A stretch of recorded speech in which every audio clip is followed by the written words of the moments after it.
Good evening, everyone. Welcome to the Mobile Learning Masterclass. I'm David Hopstadt. I'm part of the team of Adov, and we've got a jam-packed session for you. I hope you guys can see the share on my screen. I'm going to hand over to Dr. Denzel Chitty, who's going to do the welcoming for us. So, guys, we've got a jam-packed session, so stay tuned. It's today and tomorrow, guys, so just please take note of that. I do see a lot of hands going up. If you're having sound problems, just check your headsets or check your device's volume, because that could be the problem. If that doesn't come right, you can exit and rejoin. If that doesn't come right, then please join on the YouTube channel, because that will definitely help you as well. So I'm going to hand over now to Dr. Chetty to do the welcome. Over to you, Dr. Chetty.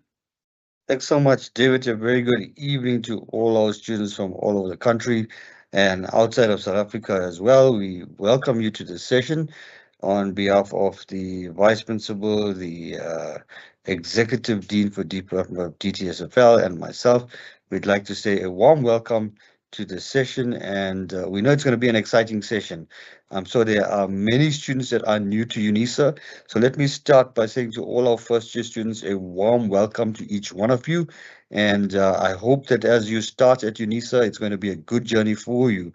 And I'm hoping more especially that you're not just going to benefit from your subjects, but also some of the key skills that we're going to actually facilitate with you throughout this year.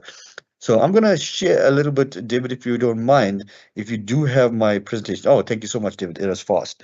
So I'm going to share a little bit about the Academic Development Open Virtual Hub, so that you can prepare yourself for some of the exciting things that lies waiting for you. So the Academic Development Open Virtual Hub, or what you might hear in the university, is a unit called ADOV. That is us. So let me introduce my colleagues. You've just met Mr. David Alperstad, who's our educational technologist seconded to the project. You will also meet in this particular presentation Mr. Richard Wright, who is also an educational technologist all the way from Cape Town, Western Cape, David Alperstad from Polokwane, and then you've got Ms. Natmasami from Quebec, and Ms. Mashlangu Lendiwe, also from Pretoria. So you see, we've got a team scattered throughout the country. And these are colleagues that you will engage with throughout the year. So if you find any emails, invitations come from them, remember that it is our workshop. Join in for some exciting initiatives. So what do we offer? And I want to, especially for those students who are new at UNISA, so you will see that we offer a range of training. Our focus is basically on building your digital competencies so that you can be effective online learners. All we want to do for all our students is simply equip you so that you can function effectively. You don't have the challenges of technology, lack of technology skills, and you can then concentrate on the work that you need to. So what do we offer? We offer firstly a skills called STU 100, basic skills in using my modules on my UNISA. You'll say Mr. Richard Wright will walk you through some of how do you access the portal. But this first course, STU 100, helps you, guides you through how to navigate the My Module site on My UNISA, and submitting your assignments, accessing your content, your study materials. That's all critical for you. Then we also have a course called STU 300, which is a basic skills in digital literacy. And for those of you that like gamification, this is a gamified MOOC, right? And it basically facilitates all the digital skills that you need in terms of being a digitally literate student at UNISA. Then for all our female students inside this in our training today, we have not forgotten about you. We know that some of you have your own challenges, and you also need some special attention in terms of having a space where you can engage with technology, having a space where you can raise your challenges. And what we've done is create a course called STU 101, Her Tech, Igniting Women's Digital Future Series, Foundational Digital Skills. And here's a good thing about this. As part of when we are going forward in 2025, we will be bringing in CEOs, members from corporate, from industry, female inspiration to inspire you on what does it mean to be tech savvy in this particular era. So you're going to hear a lot of female voices that I have the potential to challenge you and move you into the technology space, right? So We also work very closely with Microsoft. We have a very strong relationship with Microsoft, which is one of our strategic partners in the institution.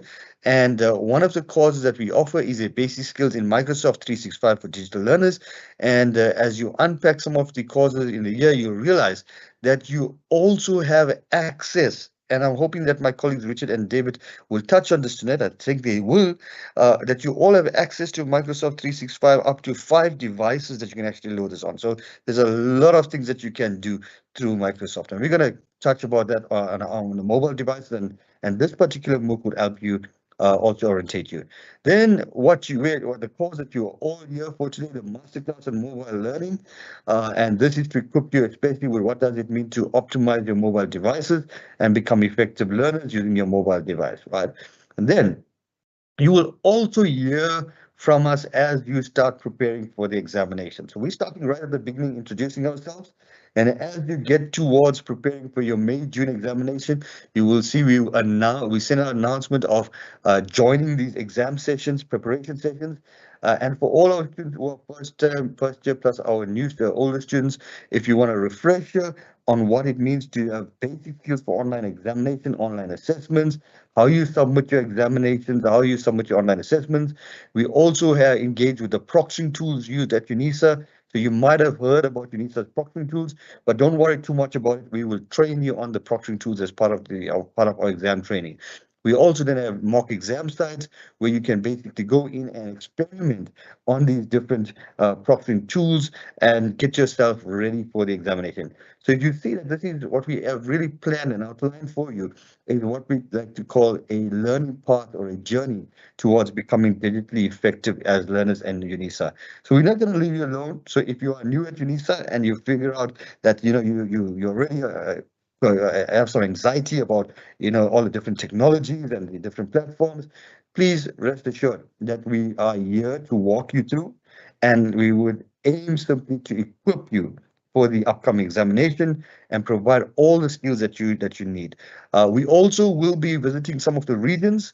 So if you see an announcement for a physical session in the region, come along, because you'll be able to meet us together, all the facilitators that I've introduced. Plus, you'll have an opportunity to see us face to face and engage with us as well. So you see, so this is your journey ahead, and I'm hoping that you take full advantage of it. But even as we unpack the mobile masterclass, I know for a fact that you're going to enjoy this. So I wish you all the best. And as I hand over back to David, let's make the best of it. And I hope that this is going to be a beneficial one to you. Thanks, David.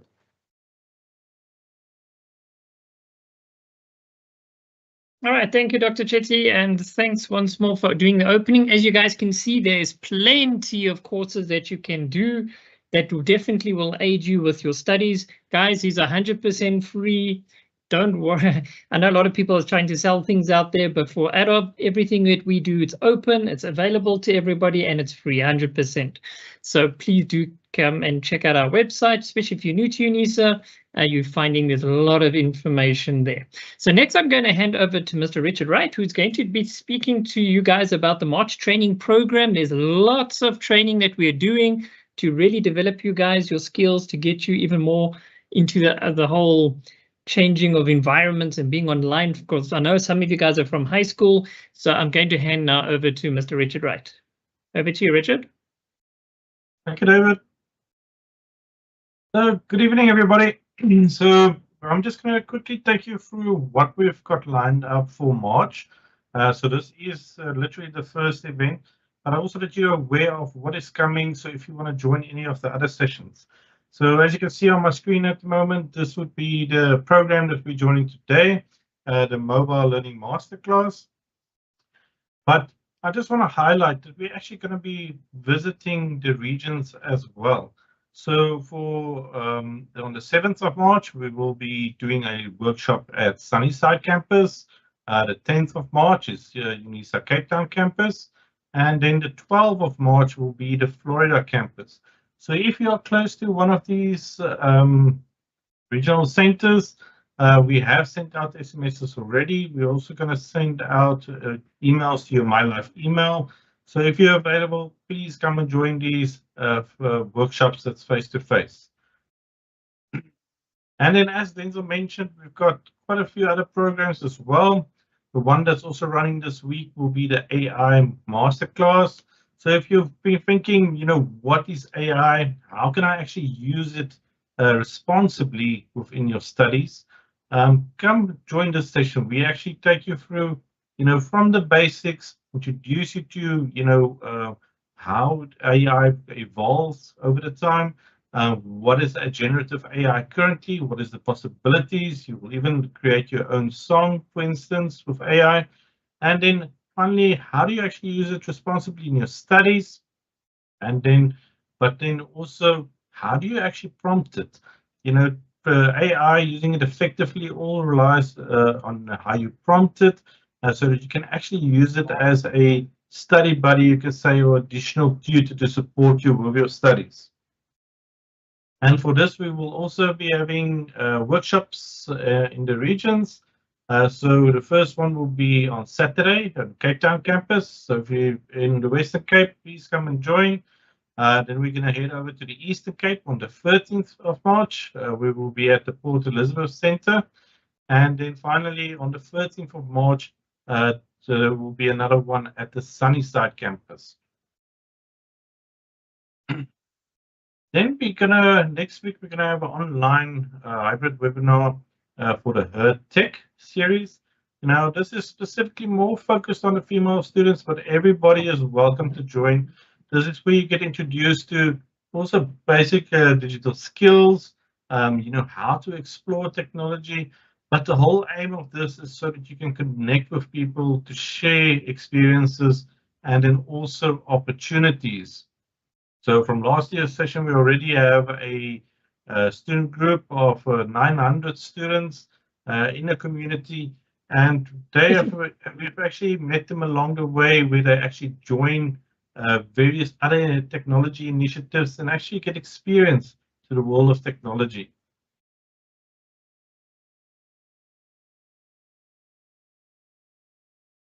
Then lastly, I just want to highlight on the website the link that was shared last week by SMS.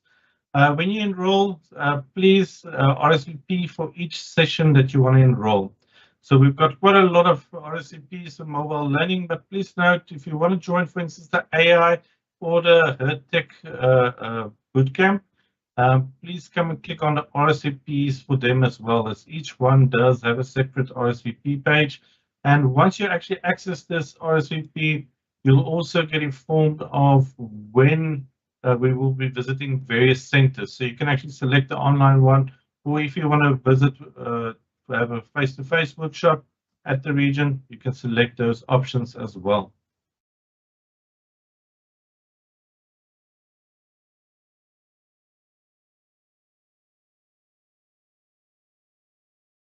Okay, so I'm just going to start over with the how do you actually now access this platforms that we will be using today. Now, the first one is you should already have the links in your by SMS. So once you click on it, it will open up the aoeh.unisa.ac.za. We will share the link in the Q&A. So I think while this is loading, I just want to highlight as well. We will not be using the chat this evening, so please click on the Q&A button. That is where you can actually post questions, and so we can reply to you. And these questions that we reply to will also get posted so that everybody can see. Now, ADOVH, this is where all our courses are hosted. If you clicked on it perhaps in the last 3 days, you might have noticed it was offline. We actually went through a very big upgrade to prepare for this evening, and ICT only finished it this afternoon. But currently there is a lot of activity on here, so please just be patient with the loading. But once you've got access to the site, remember you log in at the top right. So very importantly, it's always to log in when you actually visit these course sites. So you'll notice all the material that we run is available on here. So once you log in, let me just wait for this to load quickly. I think that there's quite a lot of people there today. But once you log in, it will give you options to sign in with your MyLife email account. So remember, everything on our site works with your My Life email. So when you, how can I say, open up the page, let me show you this while that is loading. So once you access the site, it's adovh.unisa.ac.za. You click, for instance, on the banner if you're going to do the mobile learning. From there, it will ask you then that you must be enrolled for this. So don't worry, you don't need to do any paperwork or anything. You just click on continue. Once you click on continue, you select that you are a UNISA student. So you will select yes for the first option. And this will then ask you to sign in with your My Life email address. So remember, you need to type in the full My Life email address, not just your student number. So it's your student number followed at mylife.unisa.ac.za. And you use the same password that you use for My UNISA and My modules. It will then send you a code. Note these codes I found out last year is now been sent to WhatsApp. So it's not doesn't come through as an SMS. It's actually sent to you on a WhatsApp message from Microsoft. So you enter the code in there to authenticate. And then once you are logged in, you'll get a button just if you're not enrolled yet, enroll me. And then you've got access to all the course material.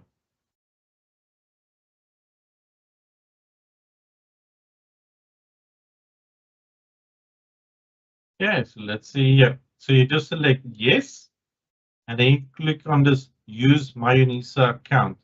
So this will direct you to the Microsoft login. And then from there, it will direct you back to the course site. Now, for our activities, you'll notice on the site page, there's a menu on the left. So you can actually open it up. So this is sometimes easier to navigate these pages. If you're currently watching the live stream on the site, you'll actually be on this page right at the bottom, the live events. So remember, if you are watching on YouTube and you perhaps want to join us in Teams as well, you can click on the link at the bottom to join with Teams. Now, how you do this course, you basically do it section by section. So you'll notice some of the sections are locked as well. So that means you need to complete an activity before you can actually access the content on the next page. And that we brought in just to ensure that you do it, do all the requirements for the specific course. And because these courses are actually going to be co-curricular activities. So this is being rolled out this year for the first time in UNISA. So many of you might think, what am I going to get? Am I going to get a certificate? How do I actually prove that I've done these courses? So these are actually going to be part of co-curricular activities. And then at the end of the year, you will actually get a report. And that report will then basically, that's something that you can use on your CV. That's what you can share with people to show that you have gained the necessary skills in this course. Now, on the navigation, you'll notice there, the activities that you need to comply. There are ones that we want you to do early on as possible. And you can scan the QR code or type in the URL. We'll post it in the chat as well in the Q&A. Or otherwise, if you're on the site already, what you can do is just go to orientation section. And then you always need to be logged into the site. You just make sure we are logged in. Then you will see there's an introduction section, a pre-course assessment that we want you to do. Very importantly, do this first. So this will really tell us basically, what is your understanding of these various topics before you start the course. So if I open up this, it will open up a Microsoft form.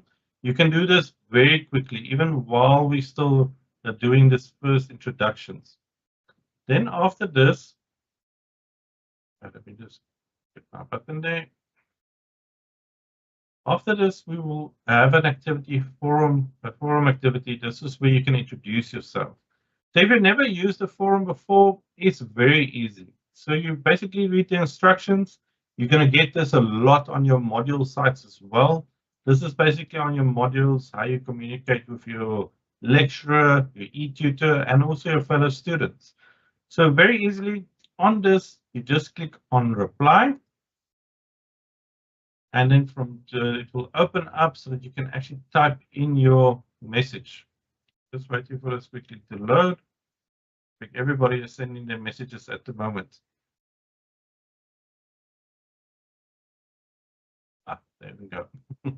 So on that, please just click reply, and it will open up where you can just type in, like you do in Microsoft Word, your message. And then once you're done, you just say post to forum. So that will be your first activity that you need to complete. After you completed this activity, let me just refresh this quickly. Then it will open up for you the next section. Just quickly get it load. It seems we've basically ran it to the limit. So after you finish this introduction activity, then this unit 1 will open up. So unit 1 is what we will be covering this evening. So if you want to follow along with this course material, remember you need to at least follow activity 1. So that brings me to the other side. How do you participate in these types of hybrid workshops? So there's a few ways you can do it. If you've got a dual monitor setup, if you've got your mobile phone and your laptop, so you're watching on your laptop, you can actually do the activities along with us on your mobile phone as they cover the content. If you just have your mobile phone, watch what we are doing tonight, understand the material that's been covered. So then you can come back afterwards and you can work through these units. So remember, you have to work through all of these units and then do the final course quiz for this to be listed that you have completed this co-curricular activity of UNISA. But with that, I'll hand over back to David for introduction to Learning Unit 1. Thank you, David. All right, thanks, Richard. So there we go, guys. As you can see, it's very easy to get to the Adolf site, although we've probably got like 8,000 students trying to do that right at the minute. So yeah, just be patient with the site. As we said, it's our shiny new toy. We just got the new version embedded this afternoon, actually. So we still got some teething things to sort out, but generally the site is available. So thank you so much, Richard, for that. And yes, we will be sharing after the event, we will share the links for the recordings and things like that as well, guys, so that you can always go back and watch it again in nice and relaxed mode. So don't worry. If you only got one device that you're accessing today to watch this event, then just sit back, relax, watch what we're doing, engage where you can, and just remember everything that we've got is available there for you. All right, so next, without further ado, we're going to go straight into Unit 1. So as you'll see in the course, we do actually have 3 different units. So today we're going to tackle Unit 1. And then tomorrow from 5:30 again, South African time, we will be continuing with Unit 2 and 3 to wrap up the series. So I'm going to hand now over to Nathma Semi, who's going to be tackling our Unit 1 for this evening. Over to you, Nathma. Thank you, David. Thank you, colleagues. I'm going to share my screen in a second. Please let me know when you can see it. Okay, no problem. It's coming through. I see a lot of thumbs up are happening. Oh, that's fantastic, David. Okay, evening, everyone. I think you will see it now. Yes, everything should be good to go. Okay, yes. I'm Nathma from the Academic Development Open Virtual Hub, but more importantly, I'm a student as well. So I know exactly how much anxiety you can have, especially all our new students that are with us today. We're really happy to know that all of you are here and preparing for this amazing journey that you are going to be on when developing yourself. So I'm going to be covering the basic mobile literacy, and we're just going to go through ways in which you can turn your mobile device into a tool for educational development. So let's dive into it. David, my slides, are they moving? Yes? Okay. Yes. I see. Okay. Perfect. Okay, so when we're going into the introduction of mobile literacy, we're looking at the fundamental aspects of mobile learning for CODAL students. So which aspects of mobile learning do we need to become familiar with, and how do we use it best in order to support our learning? We also want to see what's practical applications of technology. So we know there's a lot of technology, we know there's a lot of applications, but how do we use it easy and seamlessly, and how do we start to use it now so we can become more and more familiar over time and use it really whenever we need it, so that when it comes to our assignments, when it comes to our exams, we're not really stressing about the applications itself, or we're actually just stressing, which is normal, of course, about the content and the examination and that preparation. And then we at least only have to deal with that anxiety and stress. So if we dive into it, we first look at something that we use our mobile devices for, and that's making calls. There's different types of calls that we use. Sometimes we make WhatsApp calls. We can use it for Skype calling. We know Skype calling. Sometimes I know I still use Skype calling, but it usually gets referenced as for old people. But that comes with the different types of applications that you prefer to use. We also have things like Google Meet, and I think you'll see that a lot of invitations that you get to a lot of events and training sessions sometimes access Google Meet. The same with Telegram. We use it to communicate with each other via call, via message, via updates, etc. So making use of those tools in our education is going to really become fundamental and core. So we just want to keep in mind that those tools we reference always as our communication tools that we are using. We also know that when it comes to these communication tools, and what's amazing is that we see these same communication tools are also our messenger applications that we use. So we see that we have Facebook that allows us to send text messages, voice notes, all these video calls that we can also use. And we can also communicate not only using words, but also with emojis, GIFs, etc. We see that we have Google Messages that we can use as well. We have also our Telegram with the cloud-based messaging, and we also have WhatsApp. And I think the majority of us, I don't know if we can I think if we can just respond by putting a thumbs up as to how many of us today actually use WhatsApp on a daily basis, or at least it's one of the first applications that we open in the morning, which is a really, I'm not saying it's a bad thing, but that's a habit I think that we all have. We also look at internet browsers. So when we're talking about our mobile literacy, how do we use these internet browsers effectively to access our educational resources? And also, how do we find out which mobile browser is the best one, or internet browser is the best one for our mobile devices? So I think one that we all love to use is obviously Google Chrome. We also have Mozilla that has different specifications. We have Safari. At UNISA, we use Microsoft Edge as well. And we obviously know that we now have these different internet browsers that's also embedded with assistants as well, where you can ask the assistant for advice and they can also help you to find certain types of information. So we see that these internet browsers, they're really cool because they're going to help us with research. They're going to help us to access our resources.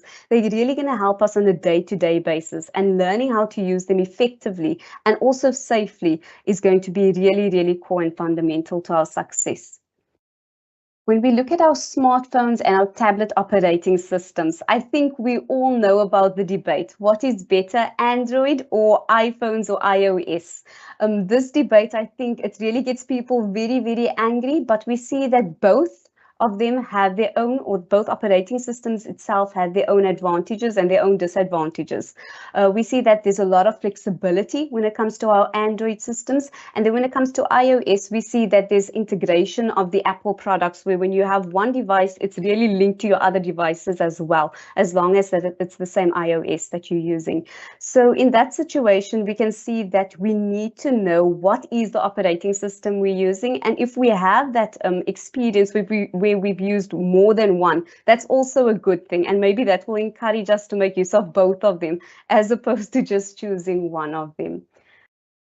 Moving on to our internet browsers. So we're going a little bit back to the internet browsers that we discussed. And when we ask about these internet browsers, we are saying, what does it allow us to do? And it allows us to access information. It allows us to interact with websites, but also interact with each other, and also interact with UNISA and the faculty itself. So it's going to be really important, again, to use those internet browsers and to also make use of the different access points that we do have. So if we go back in history, we know that if we wanted to access books, access educational resources, we'd have to go to a library physically.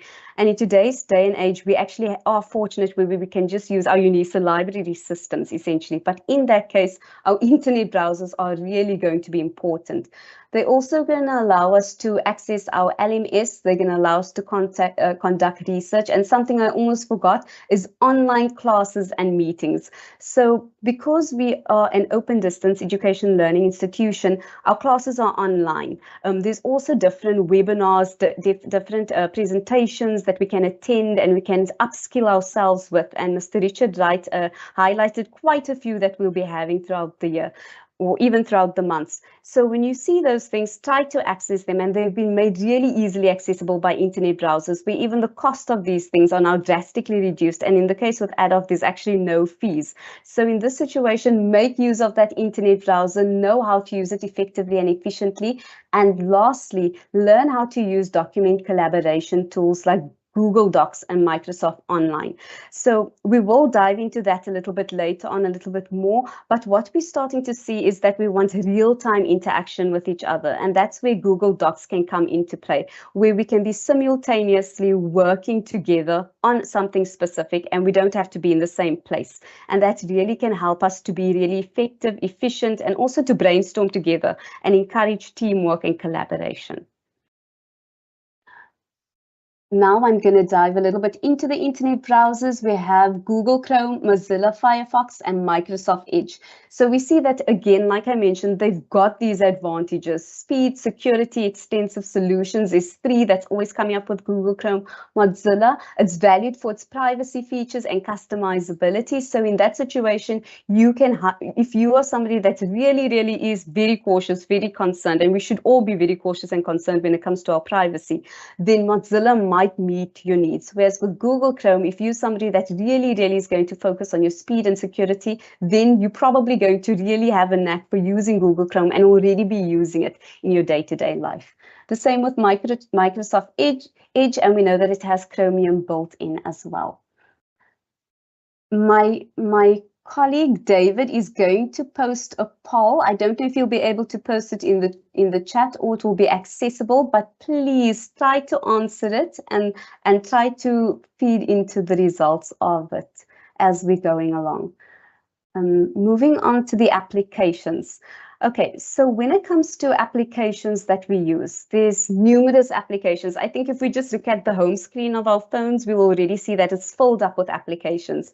And I think if we can just do a quick count, the majority of us will see that the applications that we have the most of is our social media applications and communication applications. And if that's true, please do put a thumbs up, because I think that's really interesting. So our social media applications and communication applications, sometimes they overlap, but they do have different specializations in a lot of cases as well. So social media applications like TikTok, Instagram, Facebook, for example. Our communication applications, you can see Facebook also serves as a form of communication, but then it could also focus more on WhatsApp that we use really intensively for communication. But at the same time, we're also posting things on WhatsApp as well. We also have entertainment applications. We have educational applications, and one educational application that we can take a look at is the My UNISA application. If you have downloaded it before, that's fantastic. Try to download it, try to check this application, develop this habit of checking your application. Even if you check it straight after your social media application, it will be a really good habit, because there's continuous updates and there's also continuous opportunities and learning opportunities that you can really make use of. So try to do that.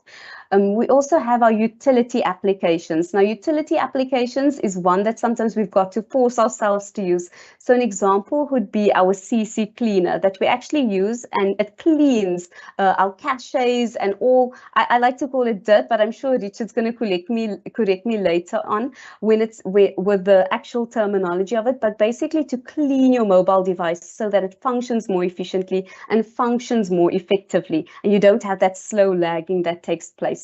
So try to also ensure that you find out what's the best utility applications and try to make use of them so that your device is operating optimally, and not just It's not just important before an examination, but all the time. So you don't have that situation just before an examination where you've got to familiarize yourself with it again.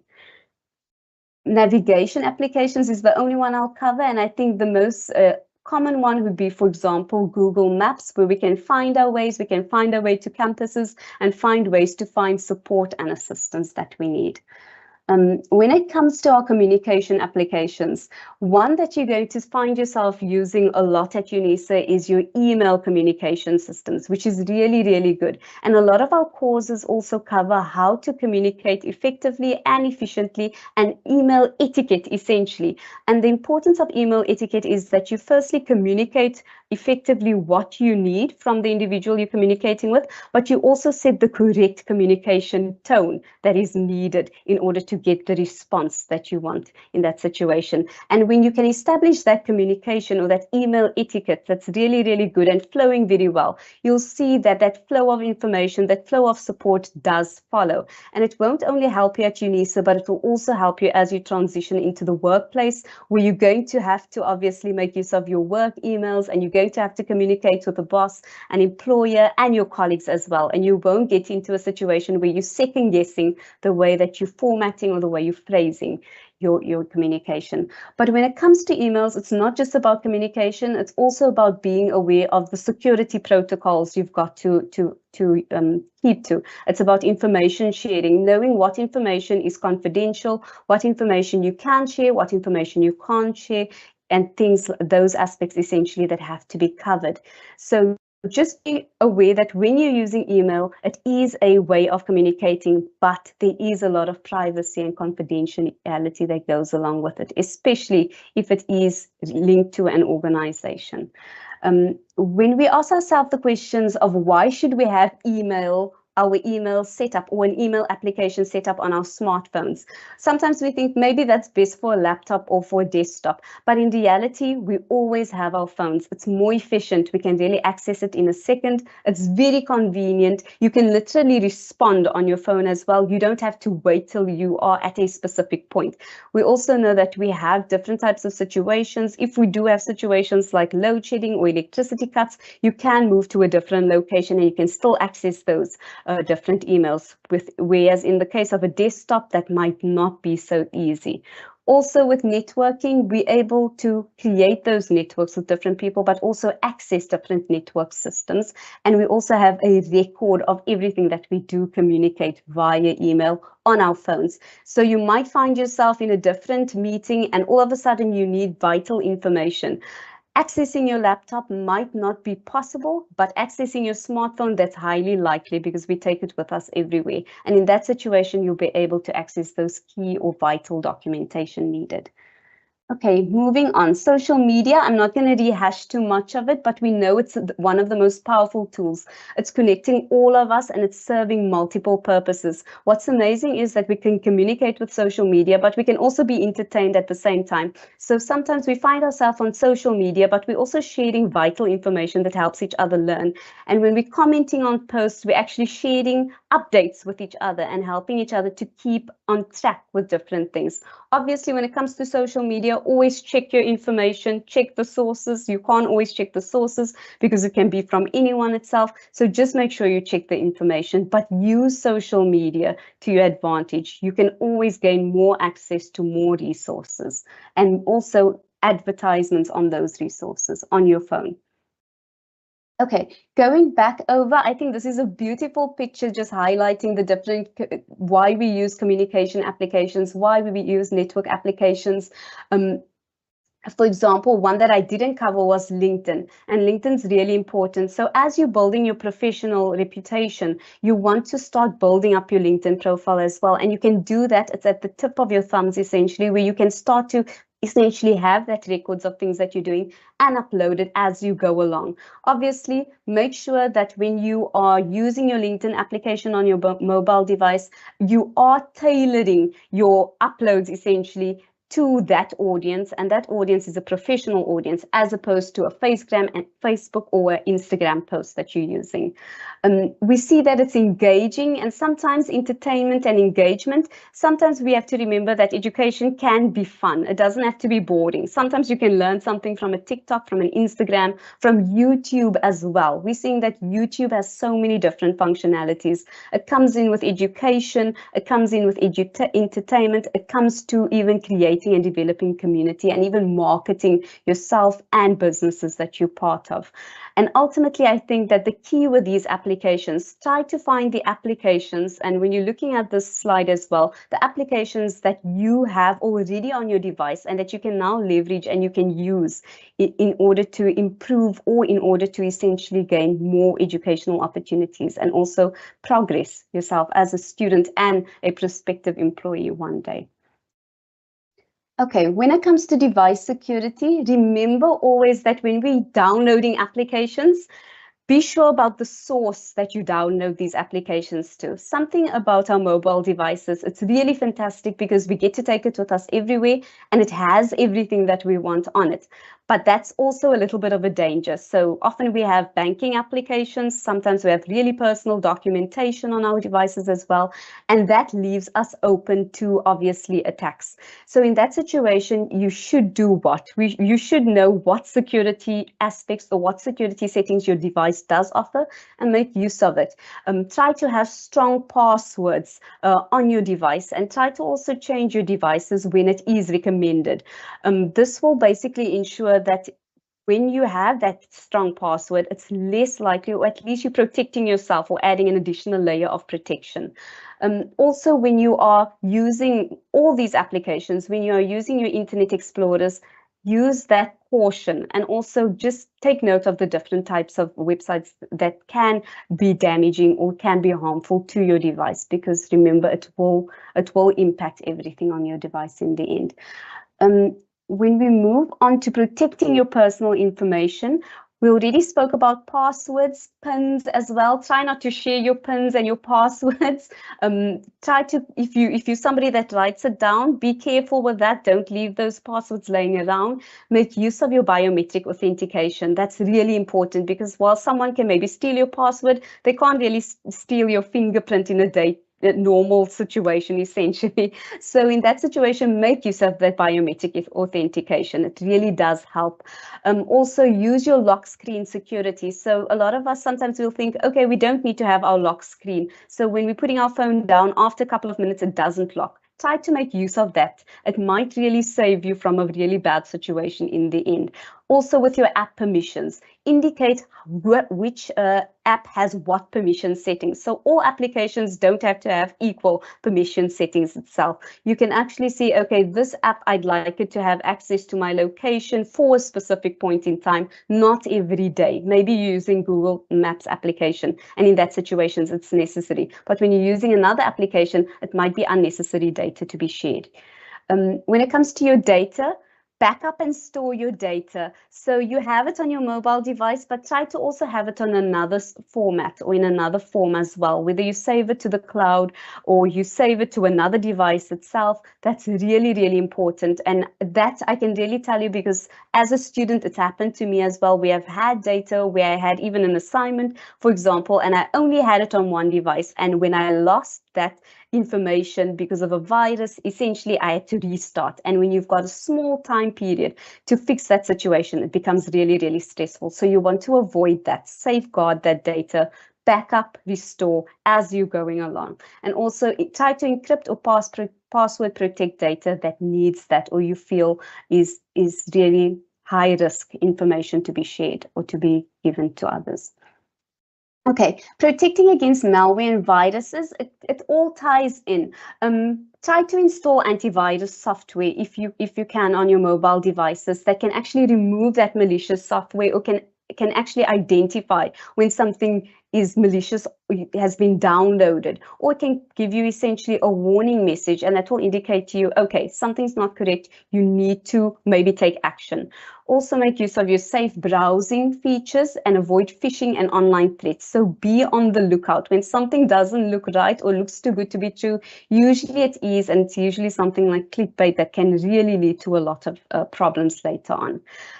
Another thing that's really fantastic is as technology is developing, we have remote wiping. And if you can activate this functionality on your mobile device, it can really help you. So if your phone is stolen, we have to be realistic. If your phone is lost, if your phone, you just can't find it essentially, you can basically wipe that mobile device, or you can access your Find My iPhone, which a lot of people use. Some of them even give access to family members or close relatives. And in that situation, it can actually really be a very safe feature as well.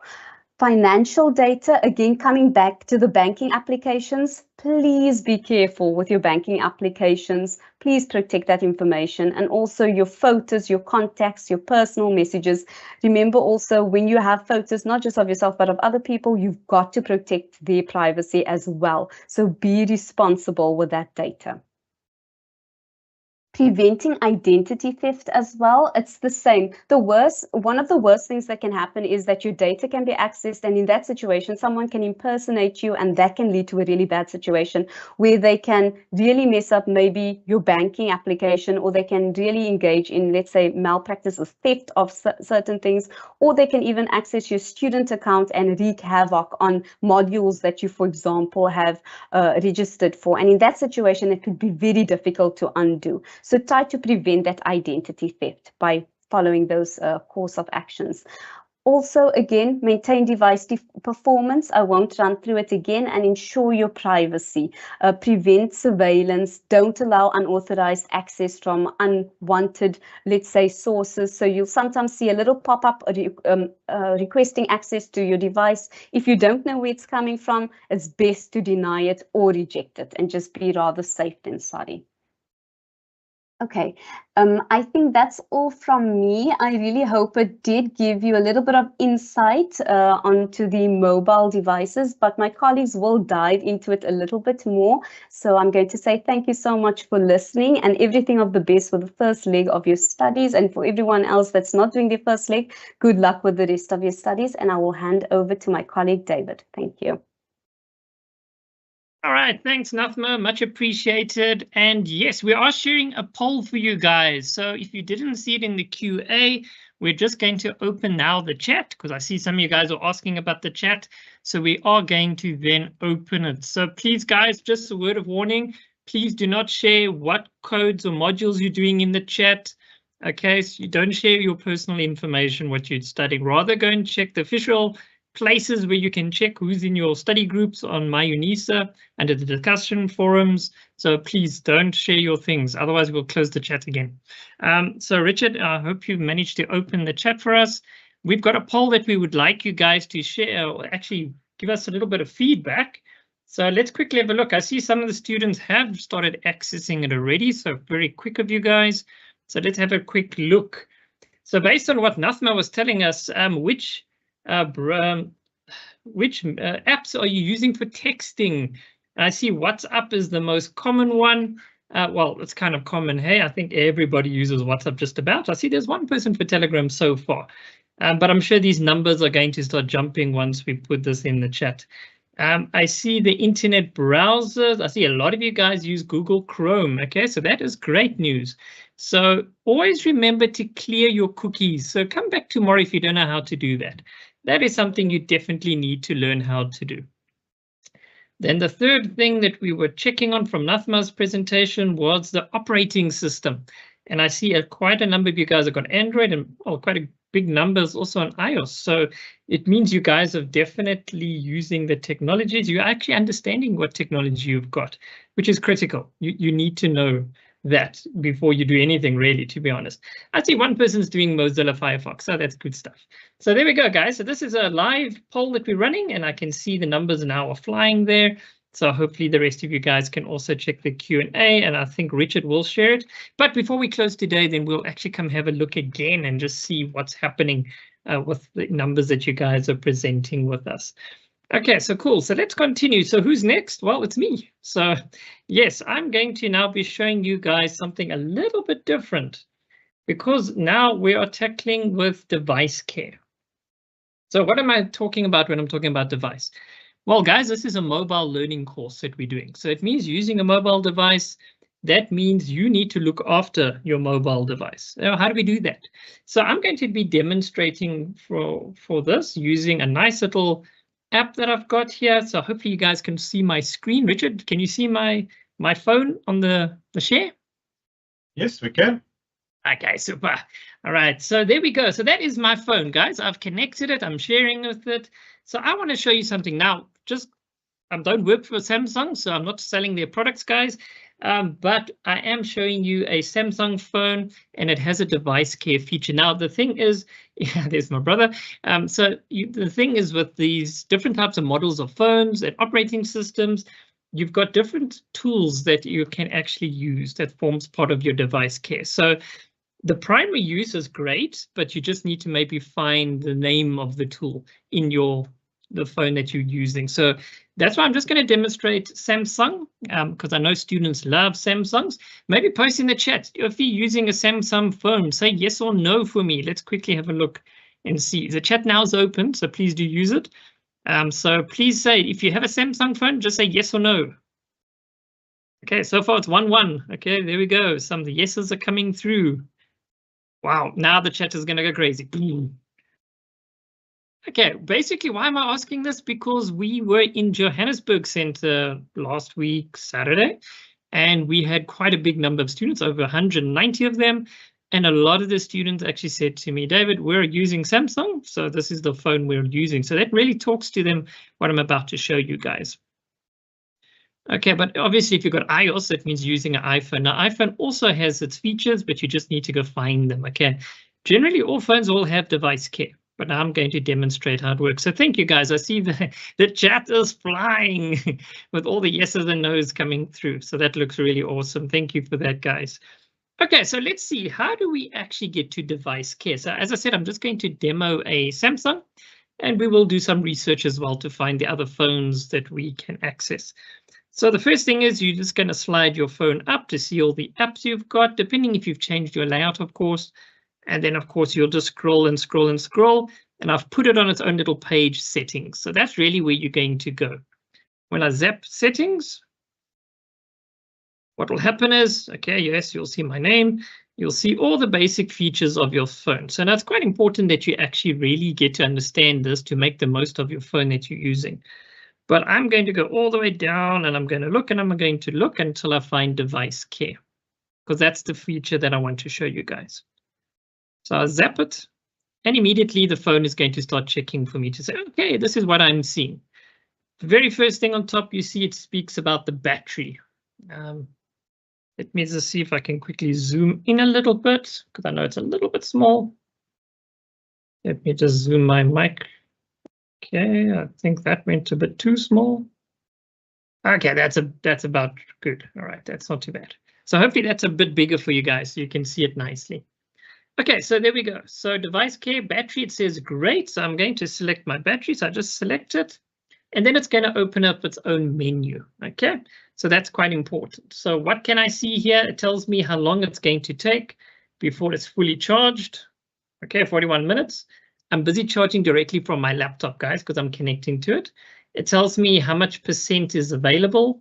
All right, 78%, so that's decent. That's still going to take 40 minutes, because when you charge to your laptop, it goes a bit slower. It tells me it's USB connected. Okay, so that's useful. There is a power saving option. So if you know you're traveling, for example, right, and you know it's going to be a 3-hour flight or something like that, this is quite a useful little feature to switch on.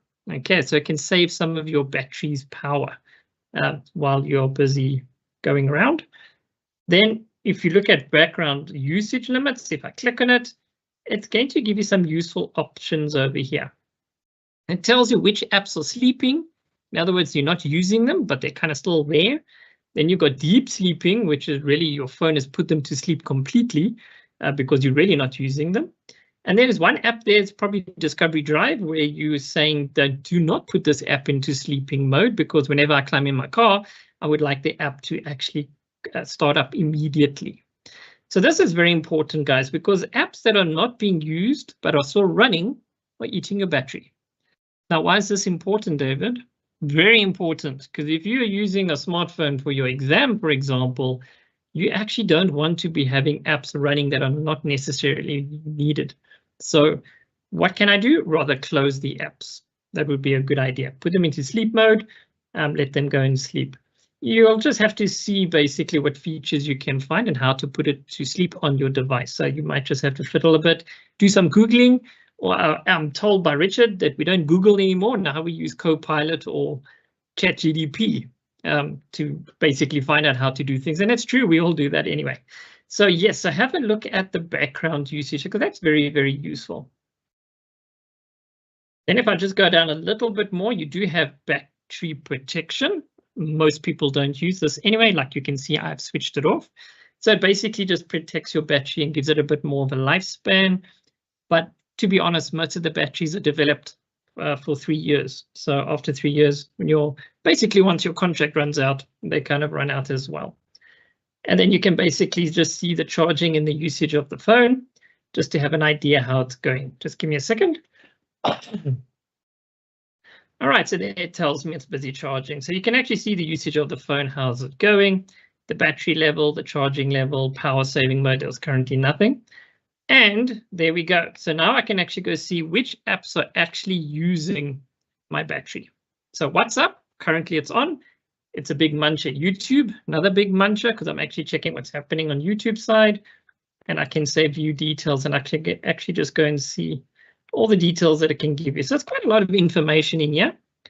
But yes, it gives you an idea of what's really eating your battery. It's live. Okay, so that's quite useful, guys. As I said, different phones, you might just have to go find these features, but they should be there somewhere. Then we've got charge settings. This is quite a useful one, fast charging. It probably means your battery isn't going to last as long. That's the fact, if you do fast charging often. Normally, how would you tell if it's fast charging or normal charging? It's actually quite easy. When you plug in one, in case of a Samsung, when you plug in a fast charging connection, it's like your adapter, you'll see the circle that appears as blue. That means it's fast charging. If it's green, then it's normal charging like it's currently doing now. So that's how you can actually see fast charging or not. As with anything, if you're going to fast charge, just know your battery life will diminish a little bit more because obviously you're actually running the battery because it has a limited lifespan. So just take note of that as well. So your battery is quite useful, guys. So you can see basically if you go just down all the way, your battery percentage and your battery information, and it even tells you there's some tips and stuff that they give you as well. So battery, it's very important. Make sure you keep an eye on your battery because it is kind of one of the key components. That's number one, the battery. The next one is storage. Now, what is storage? Well, just like your laptop, you've got a limited space that you can save videos and pictures and TikToks and all sorts of things that you guys download. So your storage basically just means how much space do you have on your device, okay?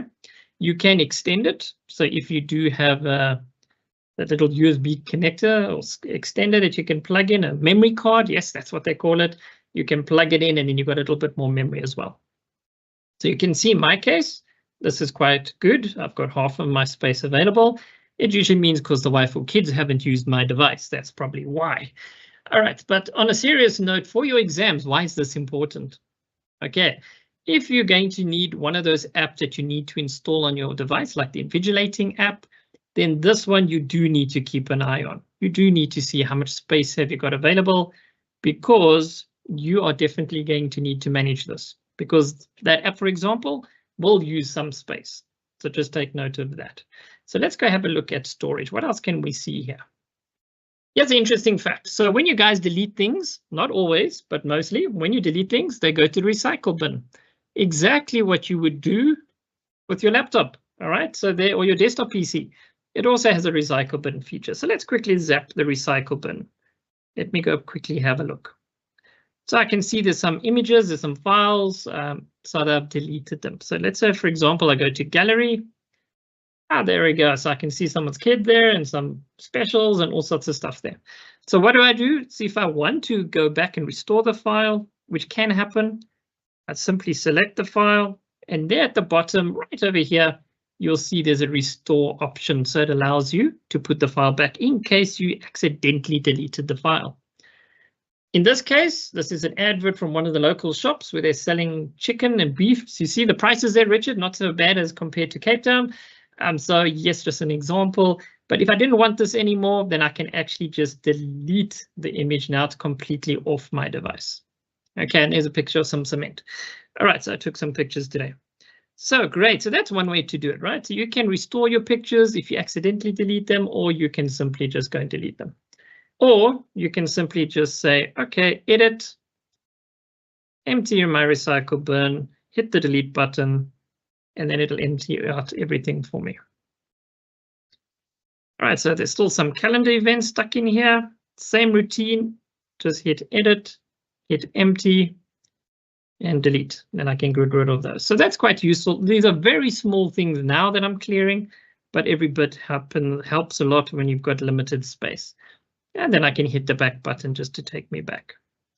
Now you'll notice this top little piece of the screen. It does have a lot of images. It basically gives you a breakdown of exactly what you're using and what is basically eating up all your space.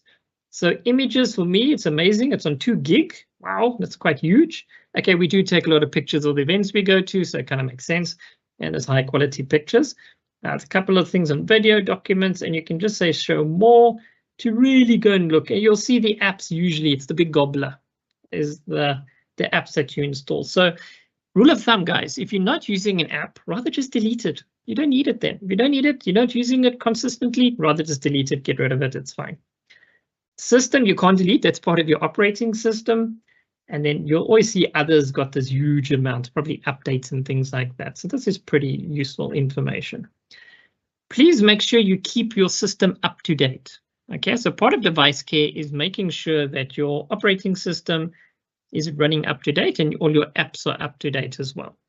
So if you know that's going to be a lot of data it's going to eat up, the good news is if you go to any UNISA campus, there's free Wi-Fi. You can go sit there and update all your laptops and phones and whatnot and let it run through the network for free.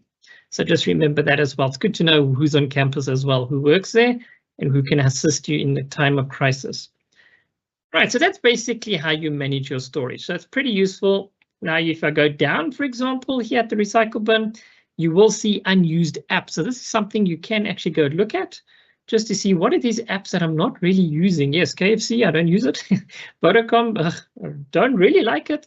And you can see some of them. It's quite interesting to see what's or haven't been using of late.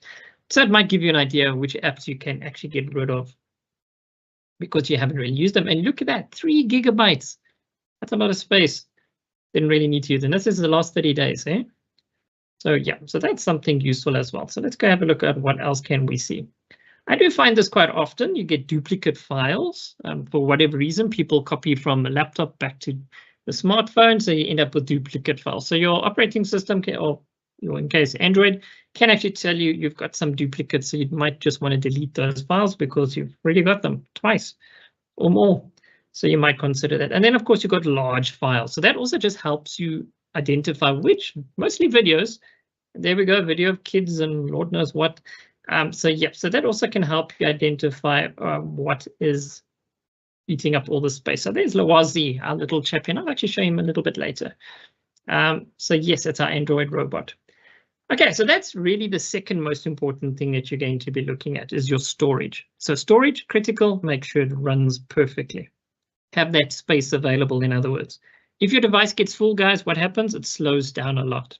So get a memory card. It can also help you with the extension of the drive. The next one, which is very important, let me scroll down a little bit, is memory. Now, this is your temporary memory. In other words, it comes and goes, just like your laptop has and your desktop has. So if you are playing a game and the electricity goes off, load shedding, what happens? You normally lose everything. Why? Because it's temporary memory. Same with your phone. Your phone also has temporary memory. What is its purpose? Your temporary memory is there to help the processor, the brain of your device, to actually work efficiently.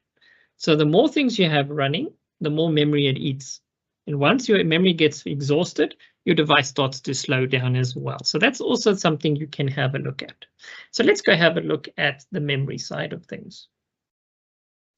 Now, the first thing that happens is, in this case, once I open memory, it automatically does a scan. It says to me, okay, let me quickly check what's happening with your memory and then what's happening. And then I can see a WhatsApp message popping up as well. Okay, so there we go. So then you can see Discovery Ensure. There's the gallery, files, and there's a couple of more things that I can see it's currently using. So these apps are using now the memory of the computer, that temporary memory. And I can actually clear it up. So I can just zap this button. I'll say, okay, close those apps that I probably opened maybe an hour or two ago.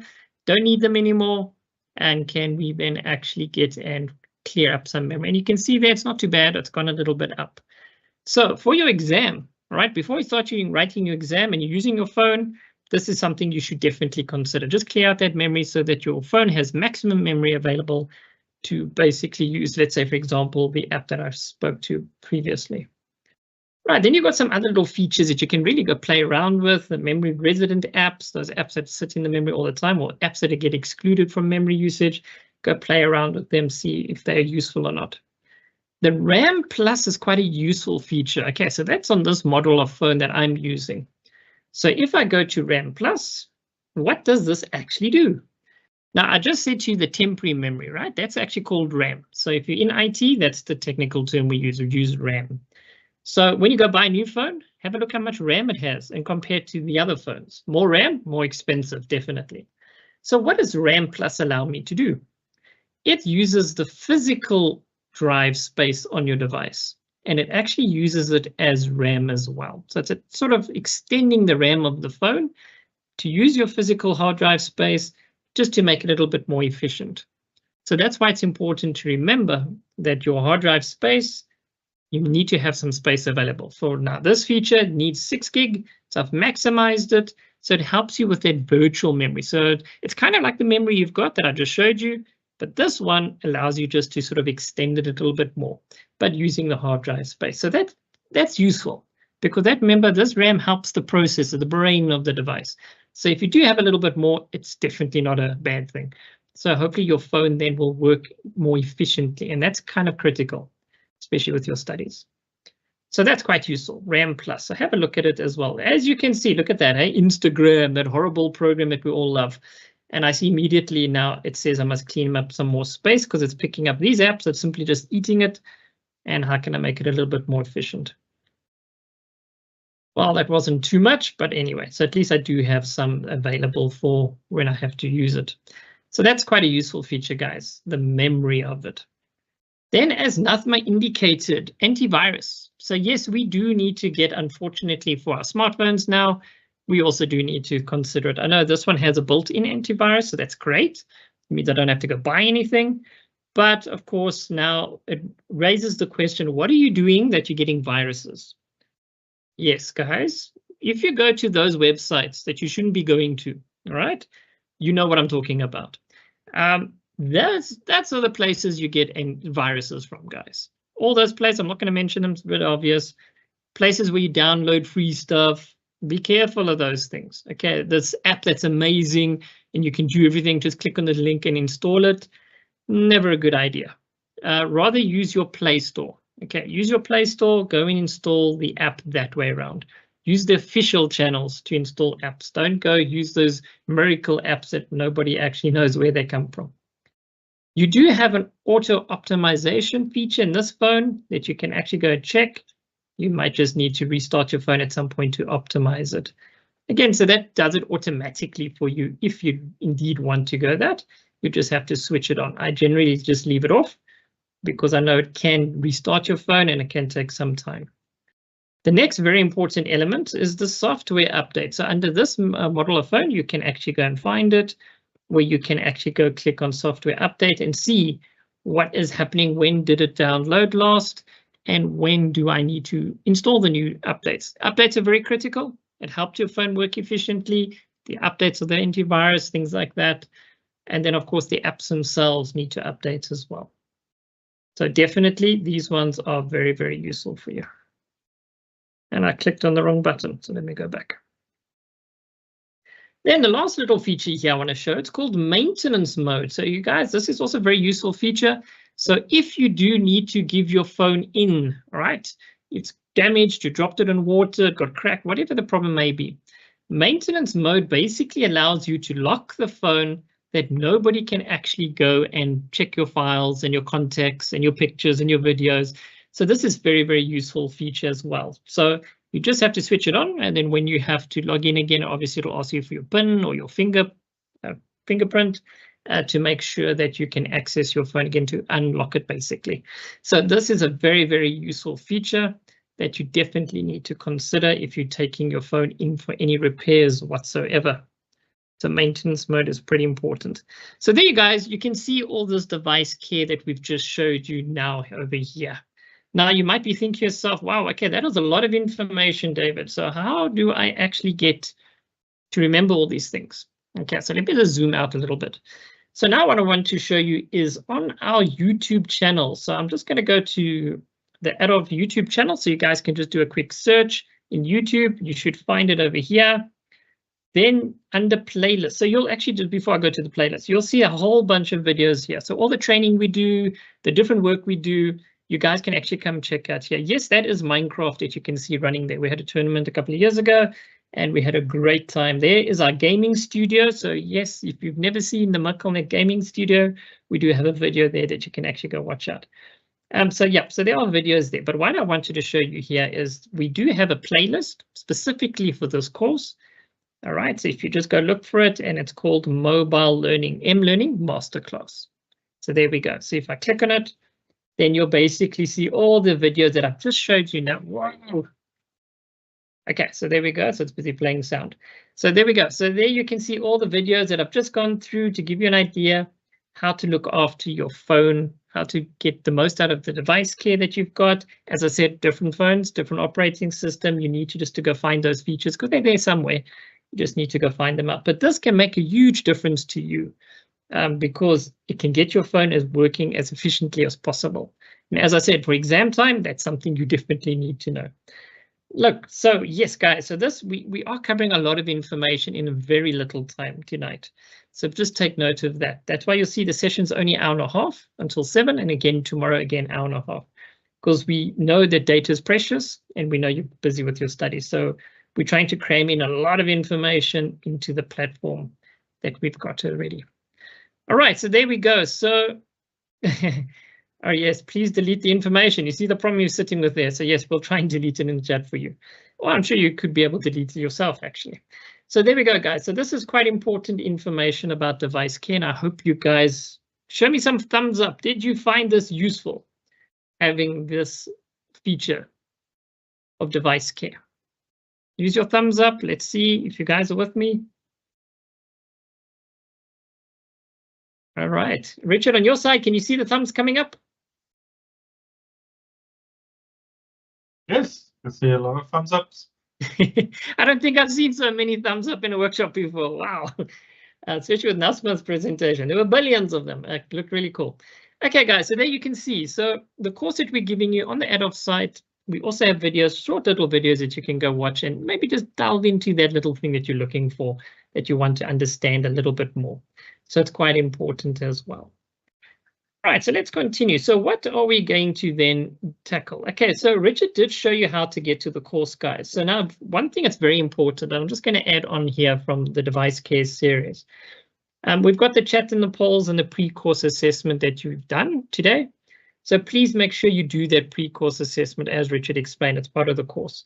But as you go through the course, there are lots of different activities that you can engage in, and you can actually see what other students are posting, like the introduction. But this one a little bit more specific. We've got one on the web browser, the email, social media.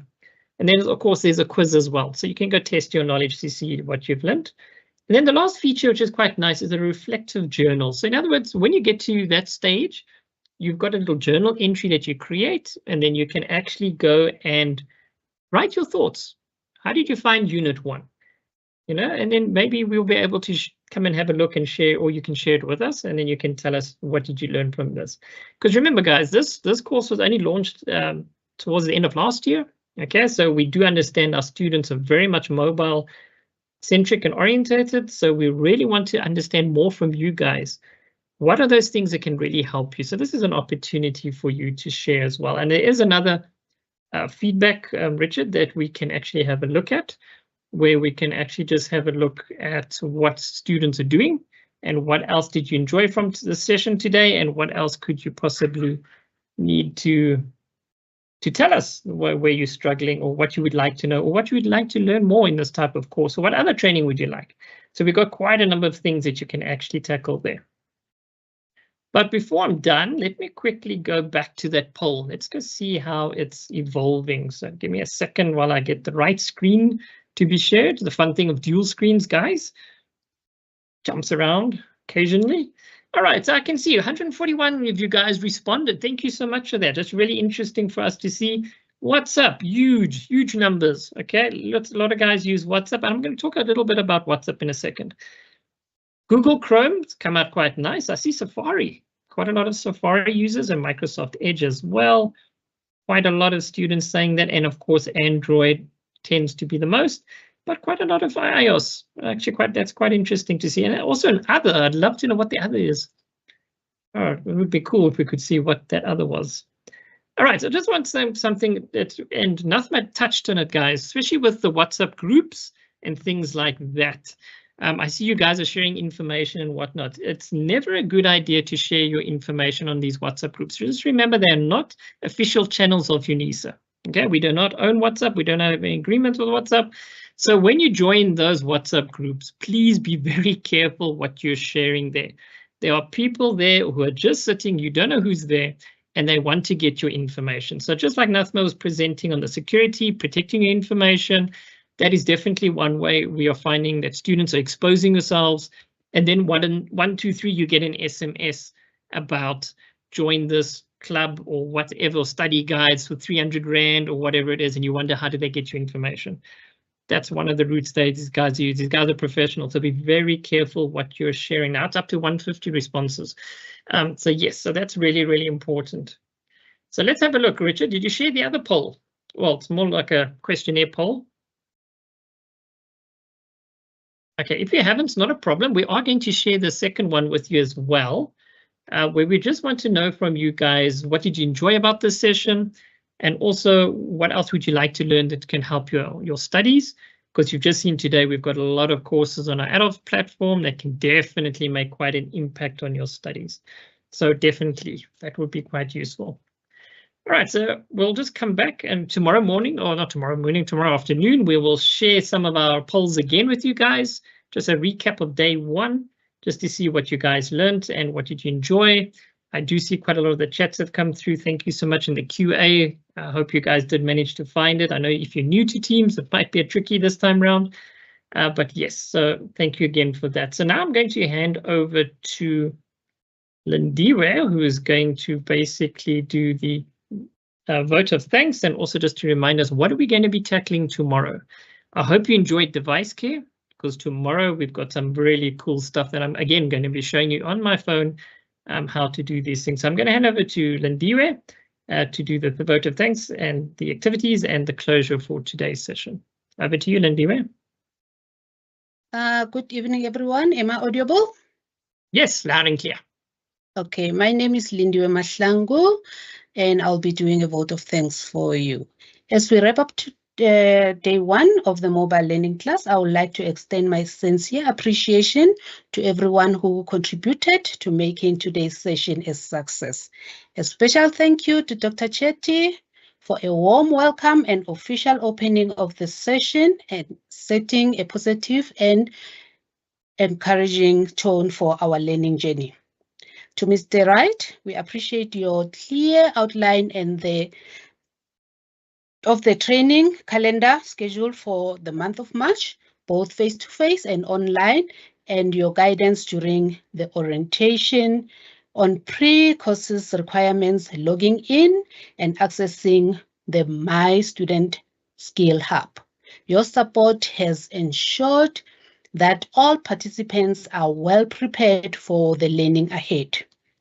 A big thank you to Ms. Semi for the valuable session on basic learning literacy, covering topics in communication tools, different internet browsers, applications, users, and purposes of email, social media, devices, security, equipping us with essential skills for navigating and utilizing mobile learning effectively. To Mr. Happestad, we truly appreciate your informative session on device care covering topics in using mobile devices for online learning, productivity tools and apps, enhanced performance, extended lifespan, increasing security, better battery life, and optimal functionality of our mobile devices. Your awareness will without doubt help us maintain and maximize the efficiency of our devices. To all our students, a huge thank you for your active participation, engagement in the chats, and supporting your fellow learners. Your collaboration makes this learning experience even more meaningful. Before we close, a gentle reminder to complete the assigned activities and evaluation forms to help us improve the sessions. We look forward to seeing you all tomorrow for day 2 of the masterclass, as we will be continuing with topics using mobile devices, troubleshooting and features, and productivity tools, Microsoft 365 app. Thank you and have a wonderful evening.